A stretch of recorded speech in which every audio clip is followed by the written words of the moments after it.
الذين آمنوا وكانوا يتقون صدق الله ومولانا العظيم إن الله وملائكته يصلون على النبي يا أيها الذين آمنوا صلوا عليه وسلموا تسليما الصلاة والسلام عليك يا سيدي يا رسول الله وعلى آلك وأصحابك يا سيدي يا حبيب الله الصلاة والسلام عليك يا سيدي يا نبي الله وعلى آلك وأصحابك يا سيدي يا محمد رسول الله میرے انتہائی معزز و مکرم سامعین کرام، برادران اہل سنت، ادب پرتگاہ نگاہ محبت، آپ کے سامنے قرآن مجید کی 2 آیات مبارکہ پڑھنے کا شرف حاصل ہوا۔ دعا ہے کہ اللہ تعالیٰ حق بیان کرنے کی توفیق عطا فرمائے اور حق پر عمل کرنے کی توفیق عطا فرمائے۔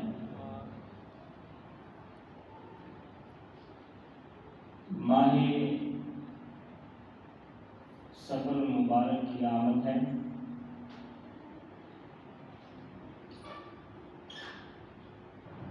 اس ماہ مبارک کے حوالے سے جو توہمات ہیں، جو گمان، جو وہم پائے جاتے ہیں، وہ یہ ہے کہ ماہ سفر میں آسمان سے بلاؤں کا نزول ہوتا ہے، مصیبتیں نازل کی جاتی ہیں، دیگر مشکلات کی رائے دی جاتی ہے۔ یہ سارے گمان ہیں، ظن ہیں، ان کا حقیقت سے کوئی تعلق نہیں۔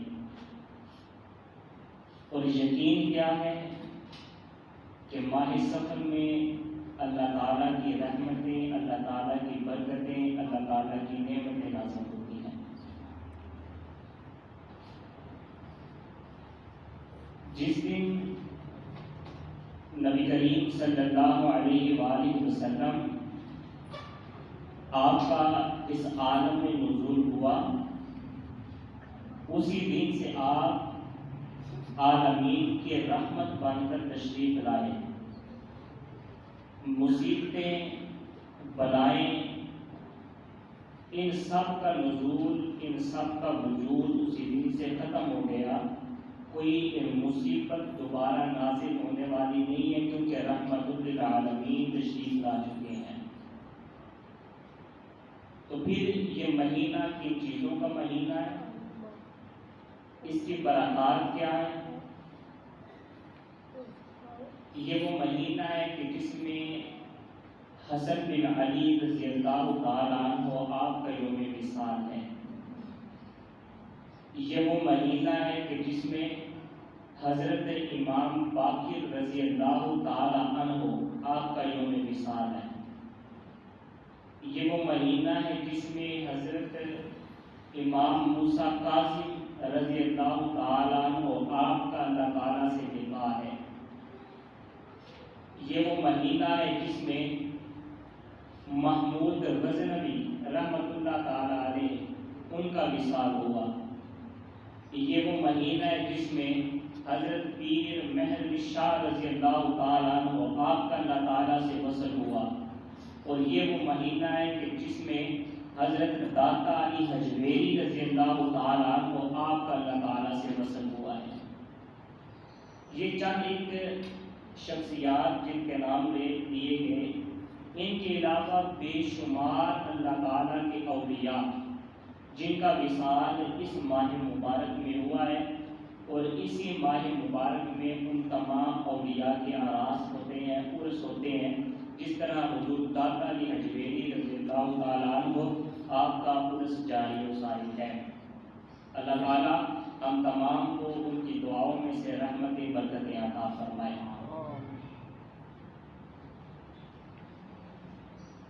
اولیاء اللہ یہ کون لوگ ہیں؟ اللہ تعالیٰ ان کے مطابق ارشاد فرماتا ہے الا ان اولیاء اللہ لا خوف علیہم ولا هم یحزنون، خبردار آگاہ رہو، بے شک جو اللہ کے اولیاء ہیں، اللہ کے ولی ہیں، لا خوف علیہم، ان پر کسی چیز کا کوئی خوف نہیں ہے، ولا هم یحزنون، اور نہ وہ غمگین ہوں گے۔ دو چیزوں سے وہ دور رہیں گے، ایک خوف اور دوسرا غم۔ خوف کیا ہوتا ہے اور غم کیا ہوتا ہے؟ خوف کہتے ہیں کہ بندے کو اپنی ذات کا، کسی چیز کا خوف ہونا، یعنی اس خوف کا تعلق بندے کی اپنی ذات سے ہوتا ہے۔ دشمن کا خوف یا کسی اور چیز کا خوف، جب اس کی ذات میں ایک ڈر پایا جائے گا تو اسے کہا جائے گا کہ اس بندے کو فلاں چیز کا خوف ہے۔ خوف کا تعلق بندے کی اپنی ذات سے ہوتا ہے۔ اور غم اس کو کہتے ہیں کہ اس کا تعلق بندے کو اس کی اپنی ذات سے نہیں ہوتا، بلکہ غم کسی اور کا ہوتا ہے۔ بیٹے کا غم، بھائی کا غم، ماں باپ کا غم، دوست یاروں کا غم۔ تو غم کا تعلق بندے کی اپنی ذات سے نہیں، مسئلہ کسی کو ہوتا ہے، ڈر کسی کو ہے، بیمار کوئی ہے، فوت کوئی ہوا، غم دل میں پایا جاتا ہے، اس کا تعلق بندے کی اپنی ذات سے نہیں۔ خوف کا تعلق بندے کی اپنی ذات سے ہوتا ہے۔ تو اللہ تعالیٰ نے فرمایا کہ اولیاء، اللہ تعالیٰ کے جو ولی ہیں، یہ وہ لوگ ہیں کہ انہیں نہ تو کوئی خوف ہوگا اور نہ غم ہوگا، ولا هم یحزنون، نہ یہ لوگ غمگین ہوں گے۔ خوف کس بات کا نہیں؟ خوف اس بات کا نہیں ہے کہ اللہ تعالیٰ کل حشر کے میدان میں انہیں واصل جہنم کرے گا یا جنت کی جہنم کی آگ میں پھینکے جائیں گے، یہ اس چیز سے بھی دور ہے۔ اور غم اس بات کا نہیں ہے کہ جو ان کے ماننے والے ہوں گے انہیں جہنم میں ڈالا جائے گا۔ کل قیامت کے دن اللہ تعالیٰ ان کو بھی جنت عطا فرمائے گا، اور جو ان کے ہوں گے انہیں بھی جنت عطا فرمائے گا، ان کے وسیلے سے، ان کی شفاعت سے۔ شفاعت کی دو قسمیں ہیں، شفاعت کبریٰ اور شفاعت صغریٰ، بڑی شفاعت اور چھوٹی شفاعت۔ شفاعت پر حق ہے، لیکن کب؟ جب نبی کریم صلی اللہ علیہ وآلہ وسلم اللہ تعالیٰ کی بارگاہ میں آپ شفاعت فرمائیں گے، اس کے بعد پھر کائنات میں جتنے بھی معزز انبیاء ہیں، اولیاء ہیں، صلحاء ہیں، جتنے بھی ہیں، ان کی شفاعت کو سنا جائے گا۔ نہ کہ نبی کریم صلی اللہ علیہ وآلہ وسلم کی شفاعت سے پہلے کسی کی شفاعت کو سنا جائے، نہیں۔ شفاعت سے پہلے کا کیا معاملہ ہے کہ لوگ آدم علیہ السلام کے پاس جائیں گے کہ آئے اپنے رب کی بارگاہ میں مسلمانوں کی، دین والوں کی، ایمان والوں کی شفاعت کریں۔ تو آدم علیہ السلام فرمائیں کہ نہیں، آج میں اللہ تعالیٰ کی بارگاہ میں نہیں آ سکتا، اللہ تعالیٰ کا غضب، اللہ تعالیٰ کا جلال اس قدر ہے کہ میں وہاں کھڑے ہونے سے عاجز ہوں۔ پھر نوح علیہ السلام کے پاس، ابراہیم، اسماعیل، تمام انبیاء سے ہوتے ہوئے تمام کے تمام اذهبوا الی عیسیٰ، جب عیسیٰ علیہ السلام کے پاس آئیں گے تو آپ بھی یہی جواب دیں گے کہ اللہ تعالیٰ کا غضب، اللہ تعالیٰ کا جلال اس قدر ہے کہ اللہ کی بارگاہ میں ہم لوگ کھڑے نہیں ہو سکتے، ہم اپنی شفاعت نہیں کر سکتے، کسی کی کیا کریں گے؟ اللہ تعالیٰ کے کرم پہ ہے کہ اللہ تعالیٰ جسے چاہے جو مرضی عطا فرمائے، یہ رب کے فیصلے ہیں۔ ہاں، اگر تم چاہتے ہو کہ تم لوگوں کی شفاعت کی جائے، انبیاء تو ان تمام اعمال سے، ان تمام احکام سے پاک ہے، معصوم ہے، اگر تم لوگ چاہتے ہو کہ تمہاری شفاعت کی جائے تو اذهبوا الی محمد صلی اللہ علیہ وآلہ وسلم، تم لوگ اس طرح کرو کہ نبی کریم صلی اللہ علیہ وآلہ وسلم کے بارگاہ میں چلے جاؤ، پھر تمام انبیاء، تمام اولیاء، تمام لوگ بارگاہ نبوت میں حاضر ہوں گے، محمدیت میں حاضر ہوں گے، عرض کریں گے یا رسول اللہ صلی اللہ علیہ وآلہ وسلم، آپ اللہ کے حضور ہماری شفاعت فرمائیں۔ تو نبی کریم صلی اللہ علیہ وآلہ وسلم فرمائیں گے ہاں ہاں کیوں نہیں میں تمہاری شفاعت کروں. میرا رب دنیا میں مجھ سے کہتا رہا اے محبوب مانگ کچھ مانگ. میں نے اپنا سجدہ اپنی دعا اس دن کے لیے اور تمہارے لیے بچا کے رکھی تھی. نبی کریم صلی اللہ علیہ وآلہ وسلم اس وقت تک اپنی شفاعت کو روکیں گے نہیں جب تک آخری مسلمان جو جہنم میں ہوگا وہ جہنم سے نکل کر جنت میں داخل نہ ہو جائے. اس وقت تک آپ اپنی شفاعت کو نہیں روکیں گے. نبی کریم صلی اللہ علیہ وآلہ وسلم کی سب سے پہلی شفاعت جو اللہ کی بارگاہ میں ہوگی وہ رسول اللہ صلی اللہ علیہ وآلہ وسلم کی شفاعت ہوگی. اس کے بعد دیگر انبیاء صلحاء ان تمام کی شفاعت کو سنا جائے گا. امام محمد رضی اللہ تعالیٰ عنہ آپ کے بارے میں ملتا ہے کہ آپ نے خواب دیکھا. فرماتے ہیں میں نے خواب دیکھا اور یہ شخصیت کیسی شخصیت ہے. حضرت امام اعظم ابو حنیفہ رضی اللہ تعالیٰ عنہ آپ اتنے حضرت امام محمد حسین تھے, اتنے حسین اور اتنے خوبصورت تھے. امام ابو حنیفہ امام اعظم آپ کو پردے میں بٹھا کے پڑھایا کرتے تھے. کسی کی نظر نہ پڑے اس شہزادے پر, اس دولہے پر کسی کی نظر. اتنے حسین و جمیل تھے.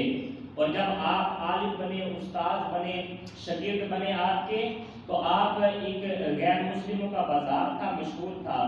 چند ایک مسلمان بھی تھے, وہ تبلیغ کرتے تھے تو مسلمانوں کی کوئی سنتا نہ تھا. کوئی مسلمان لکھا ہوتا اسلام کو قبول نہ کرتا تھا. تو امام محمد رضی اللہ تعالیٰ عنہ آپ اپنے شاگردوں سمیت اس بازار سے گزرے. خوبصورت عمامے, خوبصورت جبے, خوبصورت لباس, حسین چہرے, ساتھ شاگرد ہیں. حسینوں کے جو لوگ ہوتے ہیں ان کے چاہنے والے ہوتے ہیں, اللہ تعالیٰ انہیں بھی حسن عطا فرما دیتا ہے.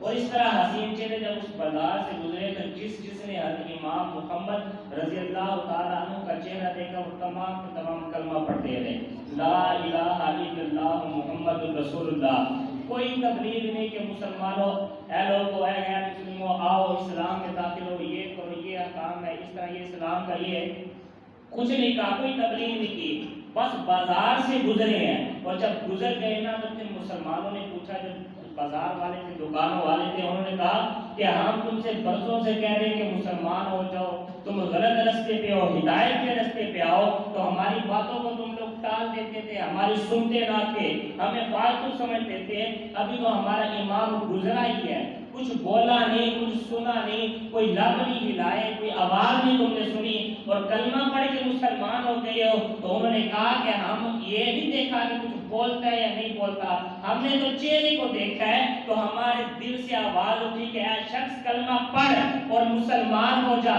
وجہ یہ ہے کہ جن کا چھوٹا محمد اتنا حسین ہے, ان کا بڑا محمد کیسا ہوگا. ہم نے تو اس چیز کو دیکھ کے کلمہ پڑھ کے مسلمان ہو گئے کہ تم لوگوں کے چھوٹے محمد کی شان یہ ہے, اس کے حسن کا یہ عالم ہے, تو بڑا محمد کیسا ہوگا.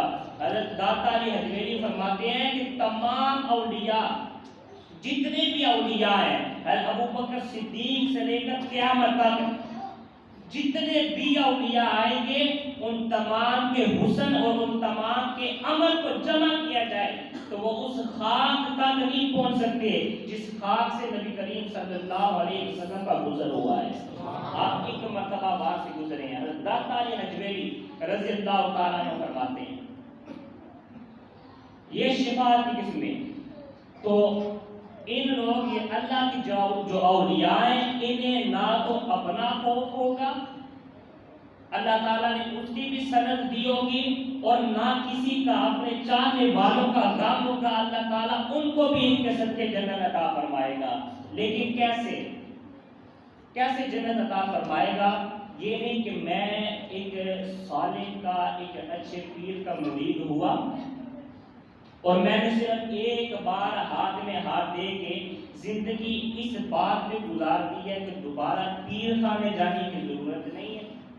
جو پڑھائی, جو عمل, جو باتیں ملی ہیں, جو انہوں نے بتایا کہ یہ کام کرنے ہیں, نمازیں پڑھنی ہے, جھوٹ نہیں بولنا, جو احکامات دی ہیں ان پہ عمل نہ کیا, اور صرف ایک بات پہ یقین رکھا کہ شفاعت صغریٰ بھی برحق ہے، کل قیامت کے دن ان کی شفاعت پر میں بھی جنت میں داخل ہو جاؤں گا، یہ غلط ہے۔ شفاعت کس کی ہوگی؟ شفاعت اس کی ہوگی جو اپنے پیر خانے کا سکہ بن کے رہے گا، جو تعلیمات ملی ہیں، جو احکامات ملی ہیں، جو انہوں نے آپ کو بتایا، جو پڑھائی ہے، ان تمام پہ اگر عمل کرو گے تو پھر کل قیامت کے دن تمہاری شفاعت کی جائے گی۔ نہ کہ سوچیں گے کوئی بات نہیں، پیر صاحب بس بیعت ہو کے تو کل قیامت کے دن اسی پہ، جیسے من قال لا الہ الا اللہ فدخل الجنہ، جس نے لا الہ الا اللہ پڑھا اور جنت میں داخل ہو گیا، اگر اس پہ موت آ گئی تو بس ایک مرتبہ پڑھ لیے دنیا میں جو مرضی کرنا۔ جس نے لا الہ الا اللہ پڑھا اور خاتمہ بھی لا الہ الا اللہ پر ہوا، وہ لا الہ الا اللہ پر قائم رہا، محمد الرسول اللہ پر قائم رہا، اور ان کا قائم ہونا کیا ہے کہ جن چیزوں سے اللہ تعالیٰ نے منع کیا ہے ان سے منع رہا ہے، جن کے کرنے کا حکم دیا ہے وہ بندہ وہ کام کرتا رہا ہے، یہ ہے لا الہ الا اللہ محمد الرسول اللہ، اس پر عمل کرنا۔ بندے نے صرف لا الہ الا اللہ محمد الرسول اللہ پڑھا ہے لیکن ان کی باتوں کو نہیں مانا، نہ اللہ کی باتوں کو مانا ہے نہ اللہ کے رسول کی باتوں کو مانا ہے، تو یہ نہ سوچے کہ کل قیامت کے دن وہ ایک مرتبہ پڑھنے پہ اسے جنت ملے گی یا جہنم سے چھٹکارا ملے گا۔ ہاں اللہ تعالیٰ کا فضل ہے، اس پہ نہیں ہم کہتے کہ اللہ کا فضل ہے تم واقعہ ہی جہنم میں جاؤ گے، اللہ تعالیٰ کا فضل ہے، لیکن اگر فضل نہ ہوا تو، اگر اللہ تعالیٰ نے عدل کیا تو پھر کیا بنے گا؟ ساری زندگی اللہ کے فضل پہ گزار دو کہ یار کوئی بات نہیں، اللہ 70 ماؤں سے زیادہ پیار کرنے والا ہے، چھوٹا سا بچہ گناہ کر لے تو ماں کا پیار وہ بھی دیکھا کرو کہ ماں کتنی بڑھتی ہے، تو کیا پتا اللہ نے عدل کر لیا تو پھر کیا کریں گے؟ عدل کرے تے تھر تھر کمبل اونچیاں شانہ والے، کہ جو صلحاء ہوتے ہیں، جو نیک لوگ اللہ کے اولیاء ہیں وہ بھی کامتے ہیں، عدل کرے تے تھر تھر کمبل اونچیاں شانہ والے، فضل کرے تے بخشے دامن میں ورگے منہ کالے، لیکن فضل نہ ہوا تو کیا ہوگا؟ اس بات کو سوچنا ہے۔ بات یہ کہ جو اللہ تعالیٰ اور اس کے رسول کے جو احکامات ہیں ان پہ عمل کرنا اور ان کی نامرضیات منعات سے رک جانا، یہ ہے لا الہ الا اللہ محمد رسول اللہ پہ عمل کرنا۔ اللہ تعالیٰ کا اپنے اولیاء کے ساتھ، اپنے جتنے بھی یہ نیک بندے ہیں ان کے ساتھ رشتہ کیسا ہے، وہ کتنی محبت کرتا ہے۔ نبی کریم صلی اللہ علیہ وآلہ وسلم صحابہ کی مجلس میں بیٹھے تھے، آپ نے فرمایا کہ اللہ تعالیٰ کی محبت کے 100 خزانے ہیں، اللہ تعالیٰ کی محبت کے 100 خزانے ہیں، جن میں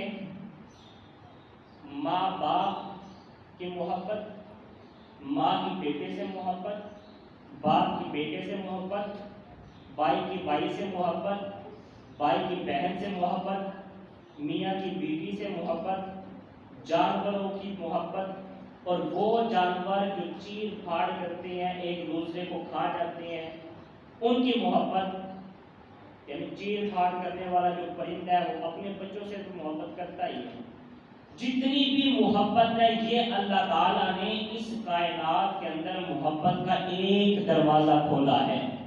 پوری کائنات کے اندر یہ جتنی بھی محبت تقسیم ہے، جس چیز کے دل میں محبت پائی جاتی ہے، جان میں محبت ہے، کسی کی بھی محبت ہے، یہ اللہ تعالیٰ نے ابھی محبت کا ایک دروازہ کھولا ہے، اور ان تمام کائنات والوں کے لیے اللہ تعالیٰ کی محبت کا ایک ہی دروازہ کھلا رہے گا۔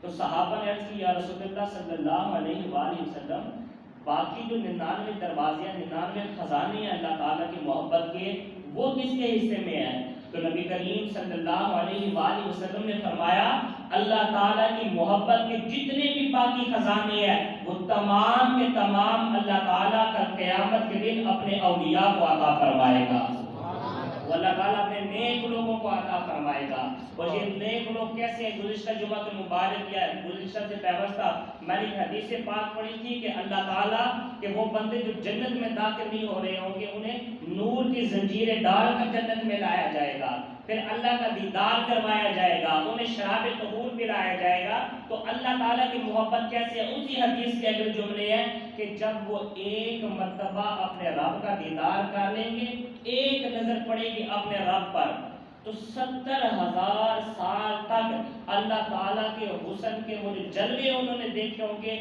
اسے تاب نہ لاتے ہوئے وہ بے ہوش ہو جائیں گے۔ 70,000 سال تک اسی کے نشے میں رہیں گے، اسی کا نشہ ان کے جسم پہ طاری رہے گا۔ 70,000 سال کے بعد انہیں ہوش آئے گی، وہ جو ہی اٹھیں گے پھر تمنا کریں گے یا اللہ ہم تجھے دیکھنا چاہتے ہیں، اللہ تعالیٰ پھر انہیں اپنا دیدار کرائے گا۔ پھر 70,000 سال تک وہ اللہ تعالیٰ کی محبت، اللہ کے حسن کے جلووں میں گم رہیں گے، اور جتنی دیر وہ جنت ہے بلکہ دائمی جنت رہے گی اور دائمی اللہ تعالیٰ کا دیدار ہوتا رہے گا۔ یہ اللہ تعالیٰ کے وہ بندے، اللہ تعالیٰ کے محبوب بندے۔ بعد ایک اور مسئلہ یہاں پہ آ جاتا ہے، کیا ہر ایک کو اللہ تعالیٰ کا دیدار ہوگا؟ نہیں، ہر ایک کو نہیں ہوگا۔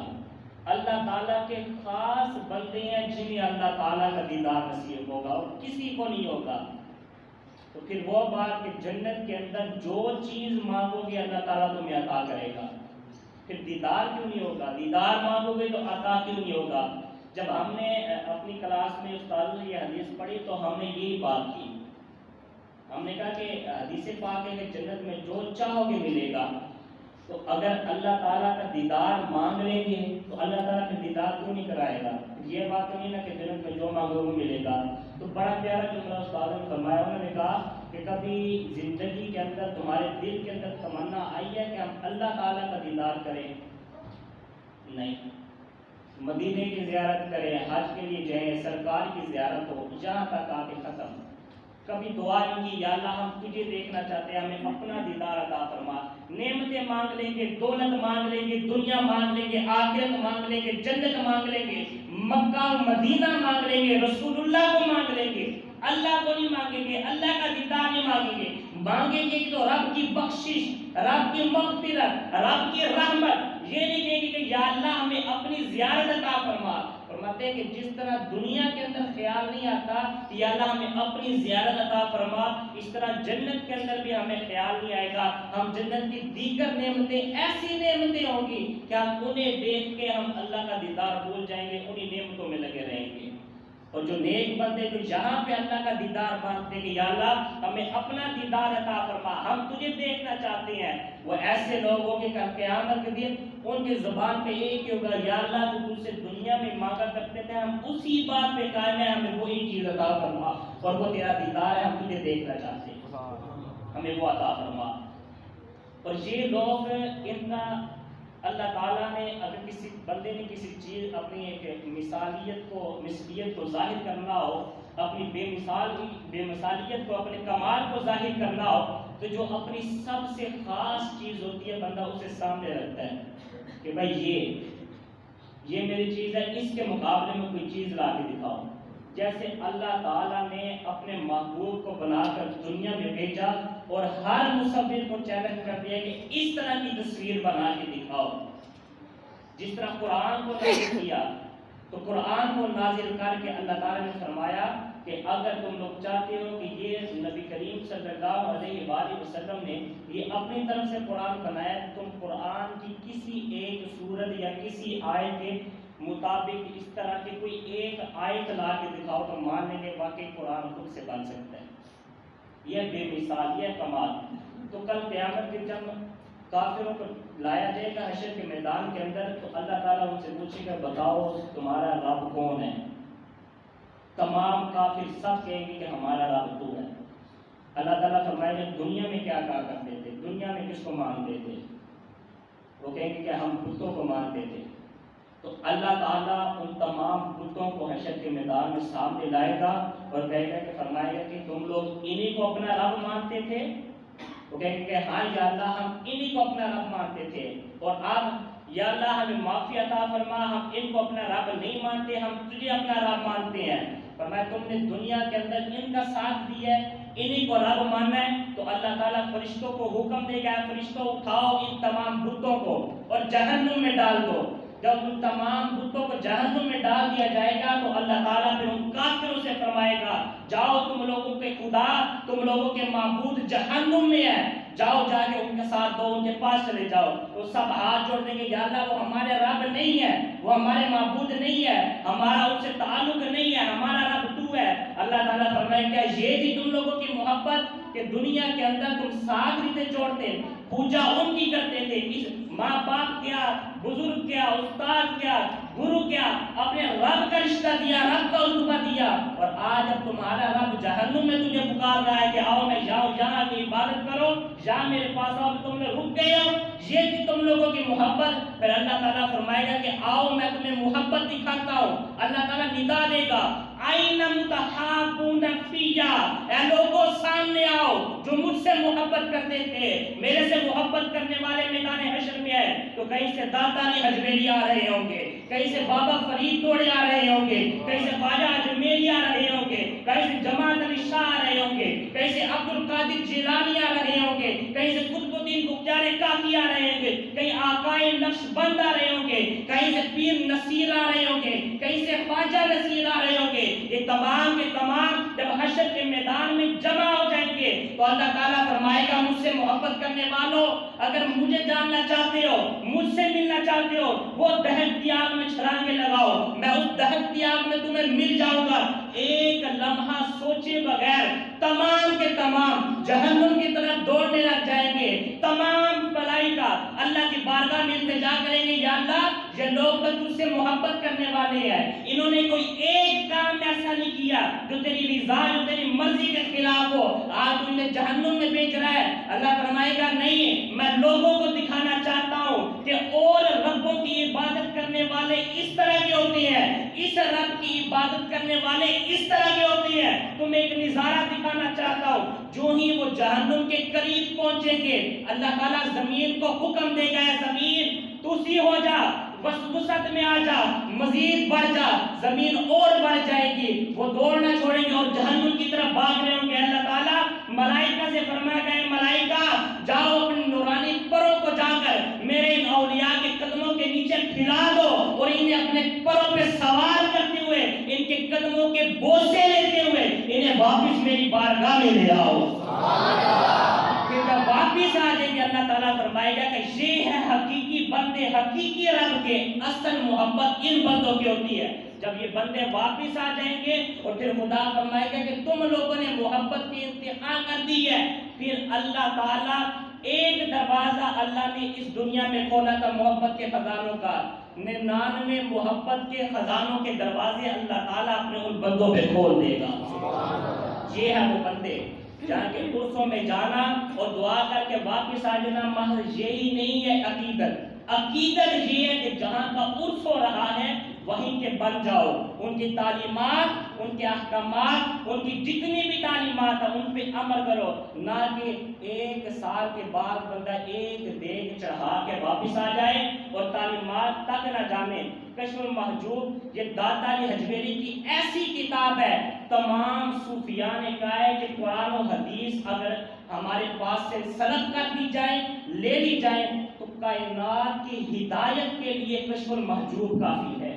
کہ داتا علی حجویری نے ایسی کتاب لکھی ہے، ان کتاب کم از کم ہر فرمائے کہ جس گھر کے اندر کشف المحجوب جیسی کتاب ہوگی وہاں اللہ تعالیٰ کے فرشتے نازل ہوں گے۔ اس قدر درجہ کشف المحجوب کا نبی کریم صلی اللہ علیہ وآلہ وسلم کے بعض حدیث میں فرمایا کہ یہ کائنات کی محفلیں، یہ ذکر کی محفلیں ہوتی ہیں، نبی کریم مختصر کر کے میں حدیث بیان کر رہا ہوں، نبی کریم صلی اللہ علیہ وآلہ وسلم نے فرمایا یہ ایسی محفلیں ہیں کہ اللہ تعالیٰ یہاں فرشتوں کو بھیجتا ہے، فرشتوں کا ایک وفد، ایک لشکر جو پوری دنیا کی سیر کرتا ہے، جہاں جہاں یہ محفلیں ساجری ہوتی ہیں اللہ اور اس کے رسول کا ذکر ہو رہا ہے وہ سنتے ہیں، اور پھر جب واپس جاتے ہیں تو ان کا رب ان سے پوچھتا ہے بتاؤ کیا سن کے آئے ہو؟ وہ عرض کرتے ہیں یا اللہ فلاں محفل میں فلاں ذکر ہو رہا تھا، یہ باتیں ہو رہی تھی، یہ انہوں نے کہا ہے، تیرا ذکر کیا، تیرے محبوب کا ذکر کیا، جنت کا ذکر کیا۔ اللہ تعالیٰ فرمائے کیا انہوں نے مجھے دیکھا ہے؟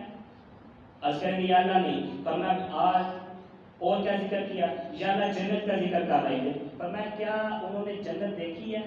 عرض کریں گے یا اللہ نہیں. فرمایا اگر دیکھ لیں گے تو کیا ہوگا؟ انہوں نے مجھے دیکھا ہے؟ عرض کریں گے نہیں. اگر دیکھ لیں گے تب کیا ہوگا؟